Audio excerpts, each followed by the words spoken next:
Hello प्यारे दोस्तों, मैं दीपक सिन्हा आप सभी का स्वागत करता हूं दीपक सिन्हा क्लासेस में। 29 दिसंबर को प्री बोर्ड का एग्जाम है आप लोगों का, क्लास 12th हिस्ट्री। और ये जो चैप्टर है आपका एनसीईआरटी की बुक में चैप्टर नंबर 15 है, संविधान का निर्माण। और इस चैप्टर से करा रहा हूं सिर्फ 3 क्वेश्चन प्री बोर्ड के लिए। तो चलिए स्टार्ट करते हैं और देखते हैं कि वो कौन से 3 क्वेश्चन है। ओके, और प्लीज यार आप लोग फॉलो भी कर लिया करो, अपने यार दोस्तों को शेयर भी कर लिया करो। क्वेश्चन नंबर 1, ठीक है। क्वेश्चन नंबर 1, 3 क्वेश्चन कराने हैं। अपने नोट्स में से छठा क्वेश्चन करवा रहा हूं। क्वेश्चन नंबर 1, क्वेश्चन को ध्यान से समझना। तीनों क्वेश्चन टफ उठाए मैंने इस चैप्टर में से, क्योंकि सिर्फ 12 क्वेश्चन है इस चैप्टर के अंदर, और आप जब पढ़ोगे ना तो बहुत ही ईजी है। लेकिन मैंने तीनों क्वेश्चन टफ उठाए हैं कि आपको अच्छे से समझ में आए। कह रहा है कि विभिन्न समूह अल्पसंख्यक शब्द को किस तरह से परिभाषित कर रहे थे। अल्पसंख्यक मतलब कम, यानी कि संख्या में जो कम होते हैं उनको क्या कहा जाता है, अल्पसंख्यक। तो अल्पसंख्यक शब्द को किस तरह से परिभाषित किया जा रहा था उस समय, ठीक है। आंसर पे आते हैं। आंसर, अल्पसंख्यक के बारे में संविधान सभा में अलग अलग लोगों ने अलग अलग मत दिए, अलग अलग अपने पॉइंट ऑफ व्यू रखे। पहला पॉइंट ऑफ व्यू सुनना ध्यान से। कुछ लोग मुसलमानों को अल्पसंख्यक कह रहे थे क्योंकि उनके अनुसार उनका धर्म, रीति रिवाज आदि हिंदुओं से बिल्कुल अलग है, इसलिए उन लोगों को क्या कहा जा रहा था कि ये क्या है, अल्पसंख्यक है। ये तर्क दिया जा रहा था। दूसरा पॉइंट, कुछ लोग आदिवासियों को अल्पसंख्यक मानते हुए उनके लिए आरक्षण की मांग कर रहे थे कि भैया आदिवासी हैं ये और इनको अल्पसंख्यक माना जाए और इनको आरक्षण दिया जाए। एक ये पॉइंट ऑफ व्यू दिया गया।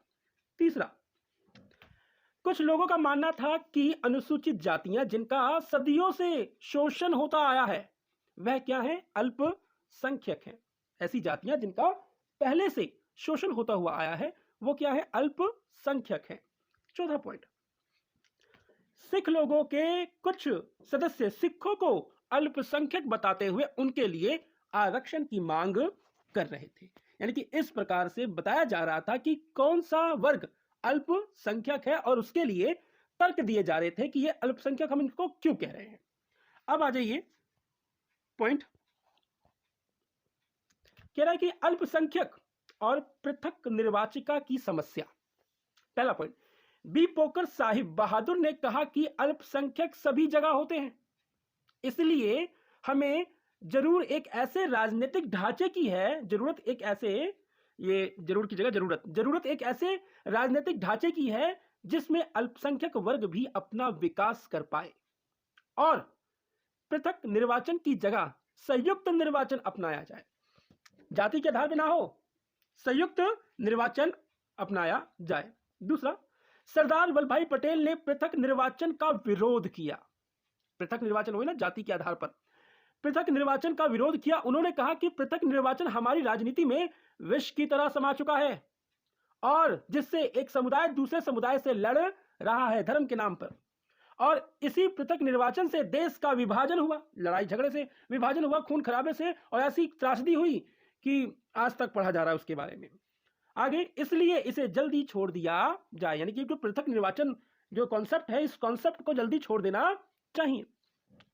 अब आ जाओ तीसरा पॉइंट, लास्ट, कह रहा है कि गोविंद वल्लभ पंत ने भी अल्पसंख्यकों के लिए पृथक निर्वाचन का विरोध किया। उनका मानना था कि पृथक निर्वाचन अल्पसंख्यकों के लिए भी खतरनाक है, यानी कि धर्म के आधार पर कुछ भी होना नहीं चाहिए। तो इसी आधार पर बातें चल रही थी कि अल्पसंख्यक कौन, किसको कहा जाए अल्पसंख्यक, और उन अल्पसंख्यकों के लिए क्या ऐसा किया जाए कि जिससे कि उनको समाज में समानता का आधार मिले। तो ये था क्वेश्चन नंबर 1, यानी कि मेरे नोट्स का क्वेश्चन नंबर 6।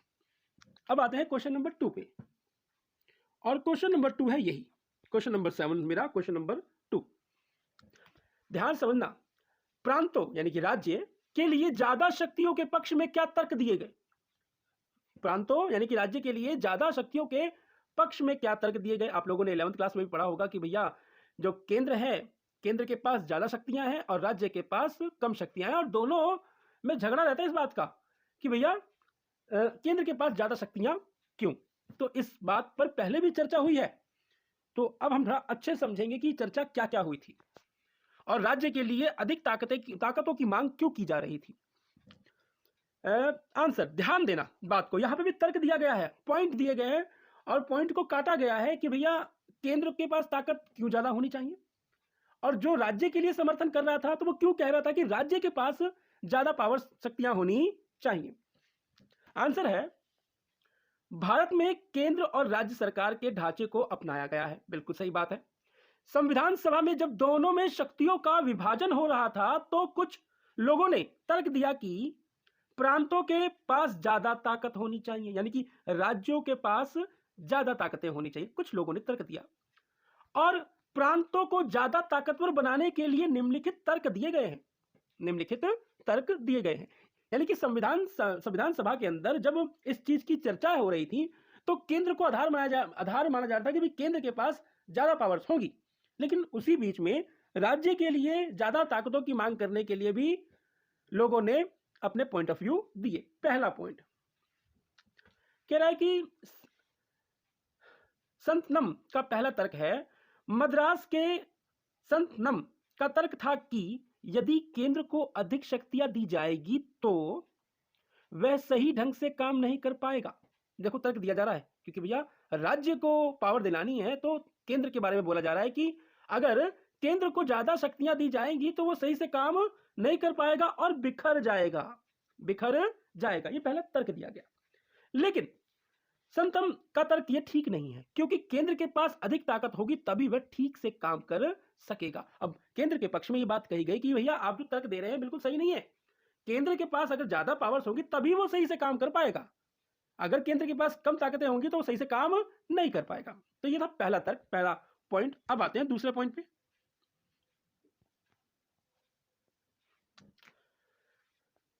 संतनम का दूसरा तर्क कह रहे हैं कि संतनम का मानना है कि यदि जिन शक्तियों का विवरण संविधान में किया जा रहा है उसे वैसे ही अपना लिया जाता है तो राज्य सरकार अपाहिज बन जाएगी। यानी कि जिस तरीके से अपनाया जा रहा है, यानी कि केंद्र को महत्व दिया जा रहा है और राज्य को महत्व नहीं दिया जा रहा, और इस कॉन्सेप्ट को अगर अपना लिया जाएगा तो राज्य क्या हो जाएगी? अपाहिज हो जाएगी।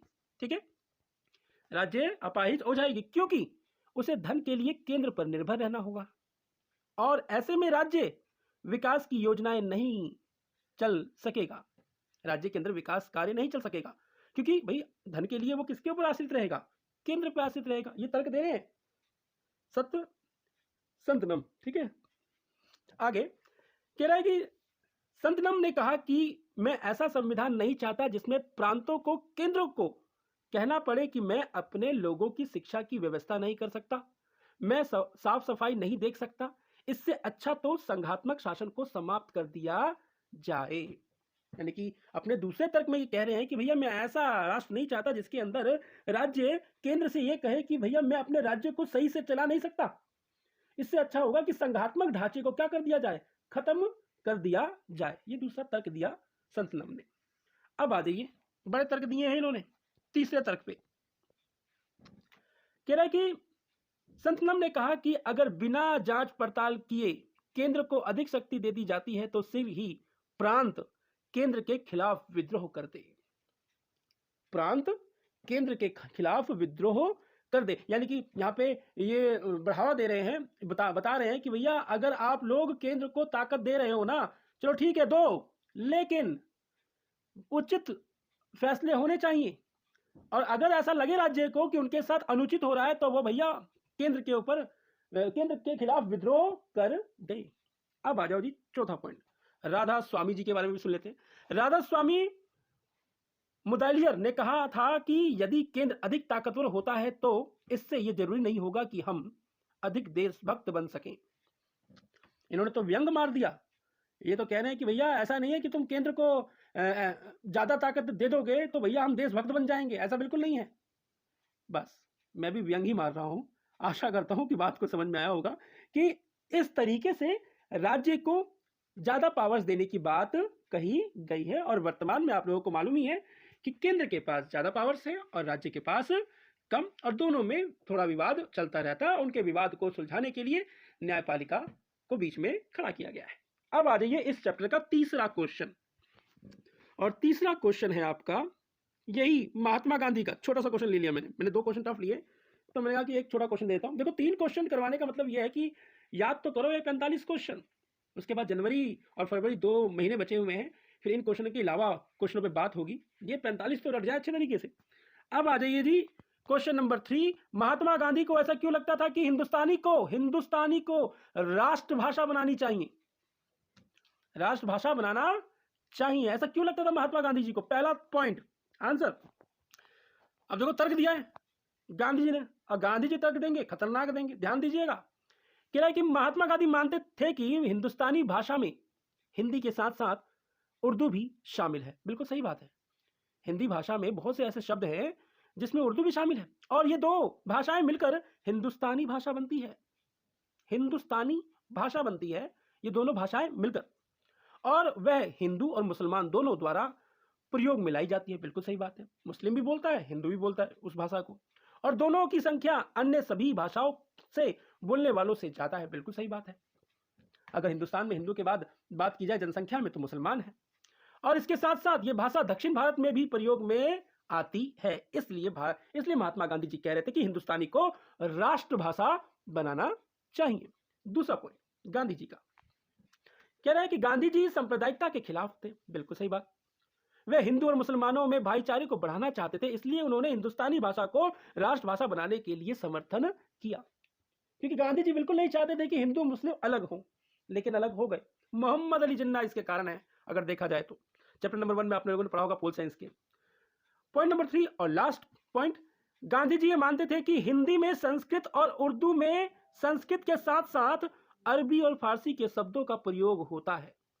राष्ट्रीय आंदोलन के दौरान 1930 में उन्होंने ये मान लिया था कि हिंदुस्तानी ही भारत की राष्ट्रभाषा होनी चाहिए।